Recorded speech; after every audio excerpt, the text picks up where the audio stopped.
What's going on YouTube? This is SG1 Sports and you're watching our college football channel. We're going to take a look back at 2023 and look at the Pac-12 and see how teams performed in one possession games to tell us which teams were maybe better or worse than their record would suggest, which teams are maybe overrated or underrated.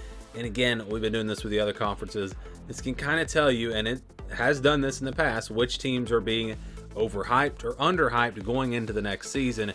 You maybe have it in your head that this team was a top 15 team when really they just won a lot of close games. They were lucky to win those games, and the next year that's maybe not going to happen. So it doesn't always play out that way, but it's always fun to look at. So we're going to jump in here. First, we look back to 2022 and see how teams performed in these one-score games. You see USC 4-1. That means you can expect maybe a drop-off in 2023. That's exactly what we got. Washington, on the other hand, they were pretty good in one-score games, 3-1, but they did that again this past season. So they did it 2 years in a row. Something, again, you just really don't see a whole lot of. Usually teams, if they have a year where they're really good in one-score games, the next year they're probably not going to be so good. And that's just how it kind of plays out normally. But Washington, again, did it 2 years in a row. Also, we had Arizona. They did it 2 years in a row. They were 3-1 in 2022 in one-score games. They were good in one-score games again this past year. And then look at Cal, 2-5. So you can expect them to maybe turn that record around. That's exactly what they did. They got to a bowl game. And so again, this doesn't always tell the whole story, but it's something interesting to look at.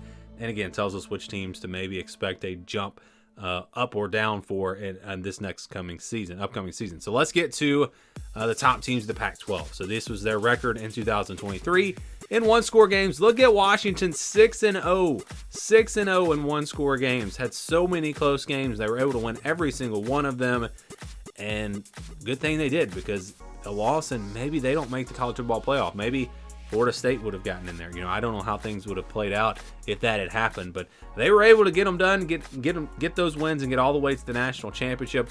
Oregon was just 1-1, didn't have a lot of close games. Arizona was 3-3. Again, good in one possession games in 2022. But not a record that went down. Actually, their record went up to 9-3. They played, again, a lot of close games as well, just like Washington. But how easily could it have been different? What if Arizona had just won their close games? They could have been 12-0. And what if Washington had split their close games? They would have been 9-3. So that just tells you how close it is sometimes for a season to go one way or the other. Oregon State, they were 1-3. Were not very good in one-score games. USC was 3-1. So again, they were good in the close games. Most of their losses were actually blowouts, or at least games where they lost by at least 2 scores. And then Utah was 4-1. They had a really good year in close games. And good thing, too, because if you lose those close games, it would have been a really bad year for Utah, at least compared to where they normally finish. So if these teams had won all of their one-score games, Washington would have been undefeated just like they were. Oregon would have been undefeated. Arizona, like I said a minute ago, they would have been undefeated. That means all the 3 of their losses were one-score games. And if you just find a way to win those games, Arizona could have been in the college football playoff, as crazy as that sounds.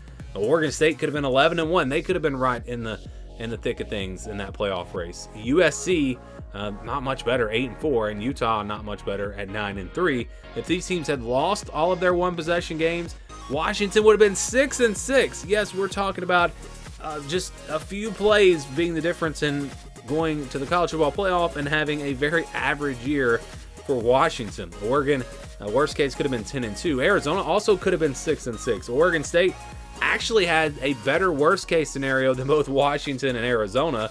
That's interesting. USC could have been 4-8. Utah could have been 4-8. So you see how things could have gone differently for these teams. And then if they split the games, look at what maybe their true record was this past season. Washington just 9-3. Well, I wouldn't agree with that, because especially the way they got better late in the season, this was a team that was better than I guess all 9-3 teams. So again, this doesn't tell the whole story, but Oregon 11-1, Arizona still at 9-3, Oregon State 9-3, a little better. USC just 6-6, and they look more like a 6-6 team at times. And Utah 6.5 and 5.5. This is another team that looked really good at times and not so good at times, mostly because of injuries. So looking at this, what can you expect for next season? You can expect Washington to drop off, which they're probably going to just because of the coaching change.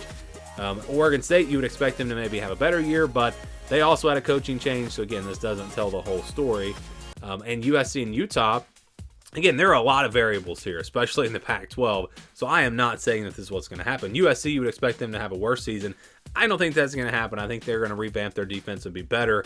And then Utah is going to play in an easier conference, so I don't expect them to drop off either. So again, I don't really see this telling us a whole lot with all the changes. The Pac-12 is gone, and so this is a year where this, again, probably doesn't really tell us much, at least in the Pac-12. Other conferences, I think it does tell us a little bit more. But let's get to the other half.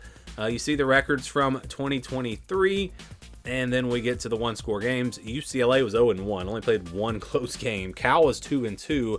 Washington State 1-4. Arizona State 1-3.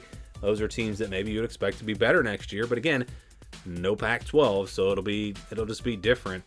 Stanford 2-2, and then Colorado 3-5. They played a ton of close games, actually 8 of them, and that might be. I think based off of the teams I've done so far, I think that's probably the most one-possession games we've seen a team play. And so it could have been a lot different for Colorado. Could have been a much different season. If these teams had won all their close games, UCLA would have been 8-4, Cal would have been 8-4, Washington State would have actually been 9-3. So they would have had a much better year. Arizona State could have been 6-6, could have made it to a bowl game. Stanford 5-7. Colorado could have been 9-3. You win those close games, and all of a sudden, Colorado's 9-3, and that hype that they had in the preseason, or early in the season, I should say, would have continued throughout the season, and they would have a ton of hype going into next year. And so maybe don't sleep on Colorado. I think everyone's, after the hot start, everyone thought this was a really good team. Then they lost all those games, and you kind of gave up on them, and you thought, Colorado's not, they're not really going to be a threat. I think they could be a threat next year, and this is a big reason why. Again, you win those close games, you take just a little bit of a step forward, and it's a much different year for Colorado, and I think that could happen in 2024, especially if they get some things fixed. And, a lot of these teams are going to improve, and some are going to get worse, but if they're a similar team, or if they improve some, again, you win those close games, and it could be a different year. Now, how about if they lost all the close games? UCLA still would have been 7-5, Cal would have been 4-8, Washington State 4-8, Arizona State 2-10, Stanford 1-11, and it does go both ways. So yes, Colorado could have been 9-3, but they also could have been 1-11 and had an even worse season. So again, it works both ways here. But Colorado definitely the team that jumps out to me, kind of like Nebraska has done in the past. Now Nebraska hasn't figured it out. Nebraska still hasn't been able to win close games, and so maybe Colorado can't either. So we'll see what happens, but. They are a team that maybe has a chance to improve, at least on their record. If they split all their one-score games, UCLA would have won 6.5 games, Cal would have won 6, Washington State 6.5. A nice jump for the Cougars there. They would have made it to a bowl game.